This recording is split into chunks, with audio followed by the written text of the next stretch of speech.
Hello everybody, you're watching the Political Vigilante. My name is Graham Elwood. Florida Progressive Comedy Tour is coming to you next week, January 9th.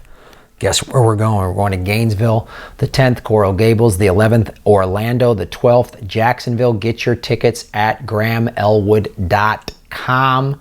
Those shows are awesome. Also doing Political Vigilante live in Los Angeles, January 30th. Tickets for that are in the show notes. So I found this article, Caitlin Johnston, who I like reading. I follow her on Twitter, and if you haven't read her stuff before, she's at CaitlinJohnstone.com. I'll put the link in the show notes. But she just, I wasn't even aware of this. A reporter quits NBC citing network support for endless war. A journalist with NBC has resigned from the network with a statement which highlights the immense resistance that ostensibly liberal mass media outlets have to anti-war narratives, skepticism of U.S. military agendas, and any movement in the opposite direction of endless military expansionism.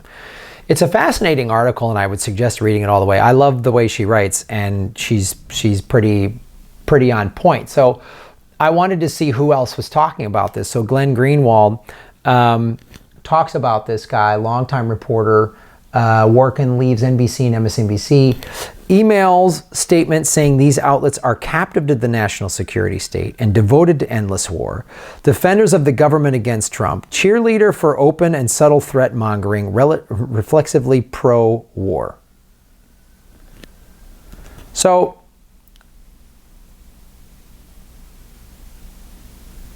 he actually wrote this long email, and you can read, and I'm going to read some excerpts of it. So it covers details about Arkin's relationship with NBC and his staff, his opinions about the mainstream media's refusal to adequately scrutinize and criticize the U.S. war machine, spectacular failures in the Middle East, how he argued endlessly with MSNBC about all things national security for years. The fact his position as a civilian military analyst was unusual and peculiar in a media environment where that role is normally dominated by the generals and former government officials, and how he was one of the few to report that there weren't any WMDs in Iraq. How did he last this long? And remembers fondly presenting that conclusion to an incredulous NBC editorial board. So I just want to bring this up real quick. This is just to tell you exactly who he was.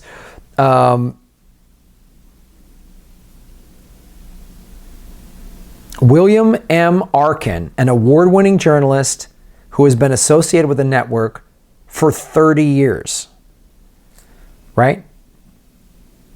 So maybe some of you have seen them on the air. I don't recall seeing the guy, but maybe. Here's some direct quotes from his email. I thought that the mission was to break through the machine of perpetual war acceptance and conventional wisdom to challenge Hillary Clinton's hawkishness.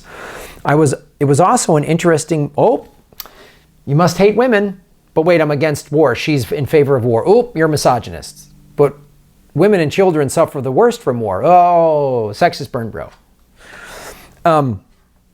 It was also an interesting movement at NBC because everyone was looking over their shoulder at Vice and other upstarts creeping up on the mainstream. But then Trump got elected and investigations got sucked into the tweeting vortex, increasingly lost in the directionless adrenaline rush, the national security and political version of leading the broadcast with every snowstorm. You watch Jimmy Dore's show, he does that mashup of the bombshell. And they've been literally doing it for like 2-3 years. Bombshell, bombshell, bombshell. And I would assert that in many ways, NBC just began emulating the national security state itself. Ever watch MSNBC or NBC? They always have a security expert. They're all defense contractors or ex-CIA. They're all people from the intelligence and defense industry. They're operatives. It's unreal. Busy and profitable. No wars won, but the ball is kept in play. Endless state of war. And that's why you never hear on the mainstream media about peace. Like, why are we at war? It's always like a war is going to happen. It's happening. War is happening. How we're going to fight it, how we're going to pay for it, that's the only thing that's up for debate. No one's allowed, like this guy tried to say, why are we going to war? Remember when Tulsi Gabbard said, why are we going to Syria? And she was called an Assad apologist. Anyone that said that is an Assad apologist. You must be a Putin puppet. I don't want war. It's awful. I don't like Trump. There's so much about him I don't like him. His wall is racist. He's a climate change denier. There's so many things I don't like about him. But if he wants to pull out of Syria and Afghanistan, I'm all for it, because war is horrible. It's horrifying. I've seen it up close. It's awful. Here's what else he said in his letter. I'd argue that under Trump, the national security establishment not only hasn't missed a beat, but indeed has gained dangerous strength. Now it is ever more autonomous and practically impervious to criticism. You have to come on the internet to find criticism of the war machine and the intelligence community, because you're not going to see it on the mainstream media. MSNBC is all knotted up about Trump's tweets. Fox News is getting bent out of shape over Ocasio-Cortez's outfits. Neither one of them are talking about this. I'd also argue ever so gingerly that NBC has become somewhat lost in its own verve, proxies of boring moderation and conventional wisdom, defender of the government against Trump, cheerleader for open and settled threat mongering, in love with procedure and protocol over all else, including results. I accept that there's a lot to report here, but I'm more worried about how much we are missing. Hence my desire to take a step back and think why so little changes with regard to America's wars. You would think with a 24-hour news cycle, we could really get into the nitty-gritty. Instead, it's 24 hours of bullshit distraction and Stormy Daniels, and that's all they do. Look at this. This is a map of all the places all the wars we are fighting in. Okay? The star means U.S. military base or lily pad, which is like a stop point, but still a military base. Training assistance is this symbol. U.S. military exercises, actual combat, and air drone strikes. Look at this. Did you know we were in all these wars? Here. Combat. Niger. Central African Republic, combat. Libya, combat. Mali, combat. I don't even know how to pronounce that country, combat. Tunisia, combat. Cameroon, combat. What? Drone strikes, Libya.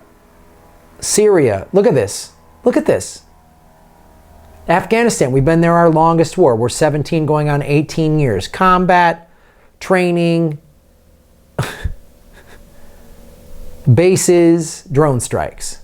Pakistan, drone strikes. Saudi Arabia, combat.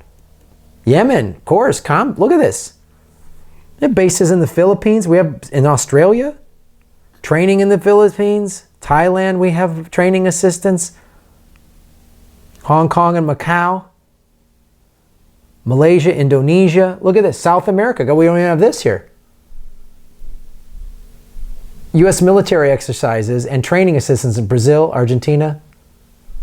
We have a base in Cuba, Panama. Look at this. This is insane.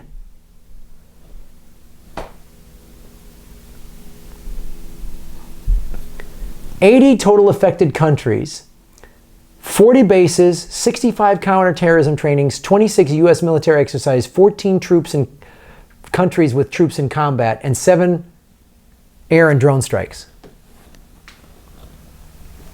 Unreal. So MSNBC's got to keep this gravy train going. This is profit. So what? They're poor people. So what if we're ruining people's lives and killing people and setting them on fire? So what? Hey man, as long as MSNBC gets to, Boeing and Raytheon, all those guys are buying ad time. I'm alarmed at how quick NBC is to mechanically argue the contrary, to be in favor of policies that just spell more conflict and more war. Really? We shouldn't get out of Syria? Now everyone wants an exit strategy? in Afghanistan? We've been there 17 years. We need an exit. We don't want to just pull out too soon. No, here's the discussion. We're pulling out. We're getting all our troops out. How much and in what ways do we help humanitarily? UN. How do we give aid? Do we help build infrastructure? I'm up for that debate, discussion, but let's pull everybody out. Gee, I wonder how much money this represents.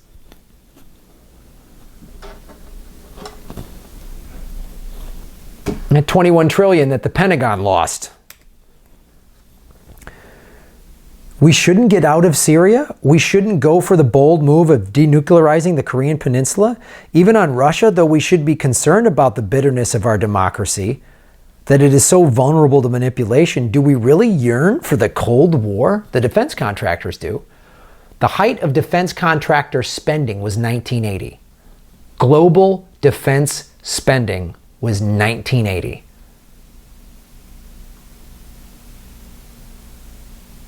Everyone had to buy defense products. Oh, Russia's everywhere. We got to bomb. Get your bombs. That's why we need the Cold War back. We've dipped. And don't even get me started with the FBI. What? We now lionize this historically destructive institution? Yeah. I thought we didn't like the FBI. Oh, now we like them. Now we don't. Like, I can't keep it track. I can't figure it out. That's why you guys come here, man, to get the truth. And go to Caitlin Johnstone and follow people like Glenn Greenwald if you're not already. Because we're all making Gotham great again, guys. Support the Patreon. Great ways to support the show. Let the ads play all the way through at the beginning of YouTube. Don't click skip ad. If you got YouTube Red, just watching me, I get paid.